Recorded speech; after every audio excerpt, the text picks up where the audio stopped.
Assalamualaikum warahmatullahi wabarakatuh. Pada video kali ini, Ibu akan menjelaskan bagaimana cara menuliskan reaksi elektrolisis. Nah, sebelum kita masuk ke materi tersebut, kita harus paham dulu apa bedanya reaksi reduksi dan oksidasi. Nah, pertama Ibu jelaskan reaksi reduksi. Reduksi adalah reaksi penangkapan elektron. Contohnya misalnya ini ada reaksi reduksi Cu2+, berarti reaksinya itu adalah Cu2+ plus 2 elektron menjadi Cu. Lalu yang kedua itu ada reaksi oksidasi. Reaksi oksidasi adalah reaksi pelepasan elektron. Contohnya misalnya di sini ada reaksi oksidasi ion Cl-, berarti reaksinya 2Cl- menjadi Cl2 plus 2 elektron. Nah, apa bedanya reduksi sama oksidasi? Kan reduksi itu reaksi penangkapan elektron. Otomatis elektronnya itu berada di sebelah reaktan atau di sebelah kiri tanda panah. Sedangkan reaksi oksidasi adalah reaksi pelepasan elektron. Otomatis elektronnya itu ada di sebelah kanan atau yang di sebelah kanan tanda panah atau berada di produk. Nah, sekarang kita masuk ke contoh soal. Misalnya, tentukan reaksi di katode dan anode untuk elektrolisis larutan natrium klorida dengan elektrode platina.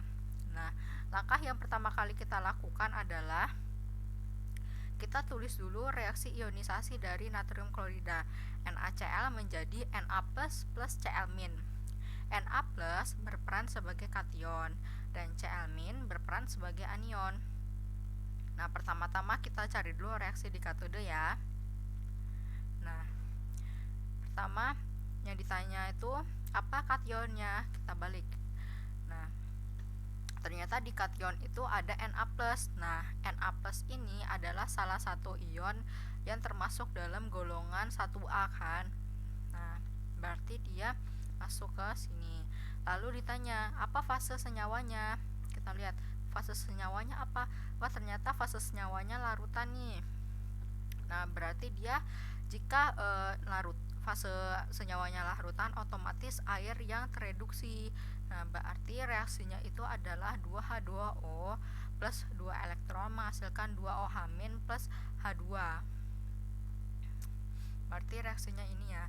Nah, otomatis di katode itu menghasilkan ion OH- plus H2 plus gas H2. Nah, selanjutnya kita masuk ke reaksi di anode. Pertama kali yang ditanya itu menggunakan elektrode apa?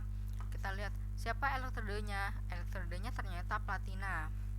Nah, platina ini termasuk elektrode inert apa non inert? Kita lihat di sini.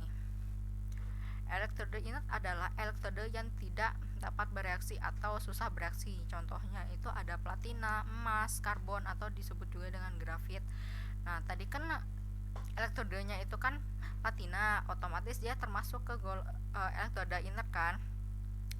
Nah, lalu selanjutnya apa anionnya? Nah, kita lihat di sini. Wah, ternyata anionnya itu Cl-. Nah, Cl- itu adalah salah satu ion yang termasuk dalam ion golongan halida kan.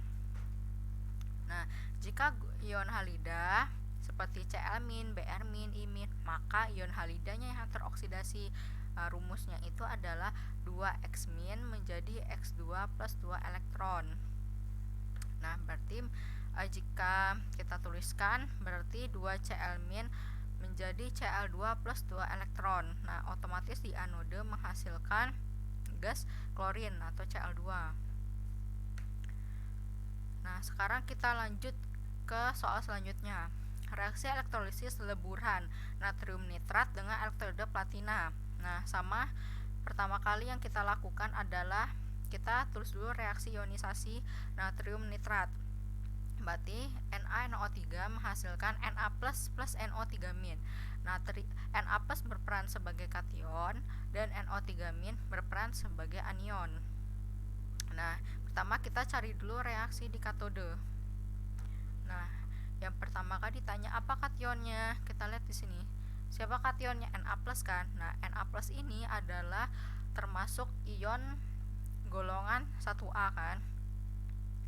berarti dia masuk ke sini. Lalu kita turun ke bawah. Apa fase senyawanya? Kita lihat fase senyawanya apa? Wah, leburan nih. Nah, kalau leburan apa reaksinya? Jika leburan maka kationnya yang tereduksi. Rumusnya itu Ln plus menghasilkan N elektron menjadi L.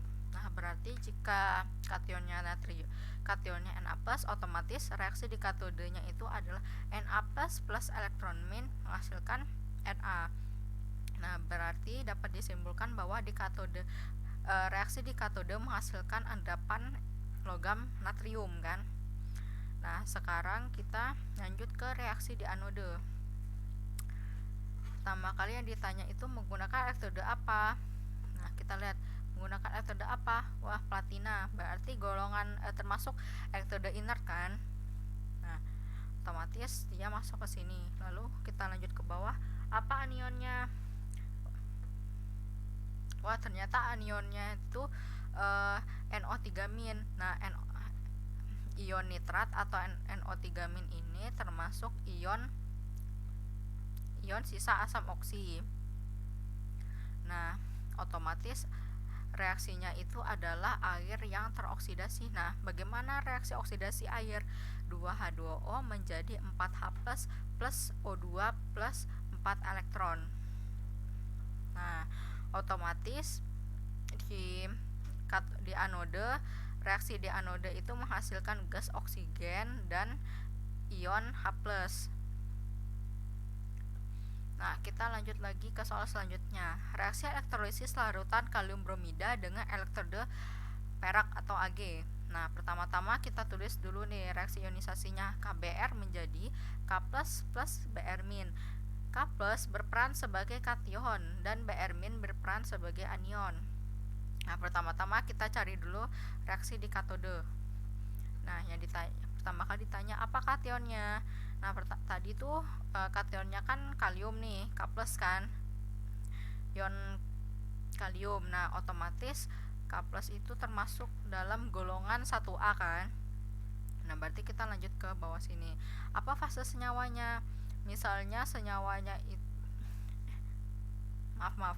Apa fase senyawanya? Nah, kita lihat fase senyawanya itu adalah larutan. Nah, otomatis jika larutan maka air yang tereduksi, berarti reaksinya itu adalah 2H2O plus 2 elektron min menghasilkan 2OH- plus H2. Nah, berarti reaksinya ini kan otomatis di katode itu menghasilkan ion hidroksida dan gas H2 atau gas hidrogen. Nah, sekarang kita lanjut ke reaksi di anode. Menggunakan elektrode apa? Kita lihat di sini. Elektrodenya itu elektrode Ag atau perak ya. Kita lihat di sini. Wah, ternyata Ag itu bukan termasuk elektrode inert. Berarti jika elektrodenya itu non inert, maka elektrodenya itu yang teroksidasi. Maaf, ini tipe, maksudnya elektrodenya yang teroksidasi. Nah, misalnya kan tadi elektrodenya itu kan Ag. Nah, otomatis si Ag-nya ini yang teroksidasi. Berarti reaksi oksidasi Ag itu adalah Ag menjadi Ag+ plus elektron min. Nah, kita lanjut ke soal selanjutnya. Misalnya ada reaksi elektrolisis larutan Pb-Br2 dengan elektrode Pt. Kita tulis dulu reaksi ionisasinya. Pb-Br2 menghasilkan Pb2+ plus 2Br-. Pb2+ sebagai kation dan 2Br- sebagai anion. Nah, kita cari dulu reaksi di katode. Pertama kali yang ditanya apa kationnya? Wah, ternyata kationnya itu adalah Pb2+. Nah, Pb12 ini bukan termasuk golongan 1A, 2A, Al ataupun Mn kan. Nah, otomatis dia larinya ke sini. Jika ion selain golongan 1A, 2A, Al, Mn dan ion H+, otomatis kationnya yang tereduksi. Nah, rumusnya itu Ln plus N elektron menghasilkan L. Nah, berarti reaksi reduksi dari Pb2+ adalah Pb2+ plus 2 elektron menghasilkan Pb. Nah, otomatis di katode itu adalah menghasilkan endapan dari Pb kan, atau timbal. Nah, selanjutnya kita lanjut ke reaksi di anode. Pertama kali ditanya menggunakan elektroda apa? Oh, ternyata elektrodanya PT, berarti termasuknya inert kan?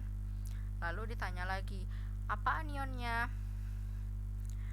Anionnya itu ternyata Br-.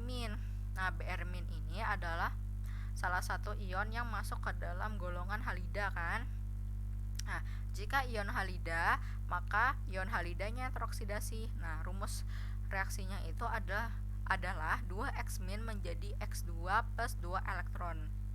Nah, berarti otomatis reaksinya itu 2 Br- menghasilkan Br2 plus 2 elektron. Nah, berarti di anode itu menghasilkan gas bromin. Nah, sekian video kali ini. Jika ada ingin ditanyakan, silakan tanya di grup atau lewat PC juga boleh. Wassalamualaikum warahmatullahi wabarakatuh.